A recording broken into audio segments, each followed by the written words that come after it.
فوالا باساج بيتون. سي خونا قال في باساج بيتون.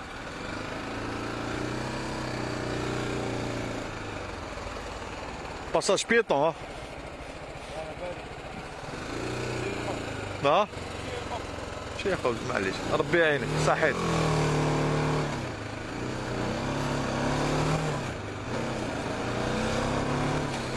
فوالا باساج بيتون قال لك خونا نشري خبز.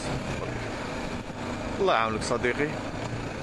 في كاينه حاجه اخويا لازم تعلمها، اللي انت تروح وراه ومن بعد كان يجي شي صانيبون، من بعد هذاك صانيبون كان اللي يشري القهوه، مول القهوه كان اللي يشري الكوفريط. هي رايحه هي رايحه ما بين لا طرونش تاع الشريه هذه. ممكن يجي طفل صغير ما بين اللي حاب يشري الكوفريط واللي حاب يشري صانيبون، ما لقاش وين يقطع، دحسو طونوبيل. على رقبة شكون؟ ممكن على رقبة اللي حاب يشري الخبز، ممكن على رقبة اللي حاب يشري الكوفريط ولا صانيبون. وهي رايحة.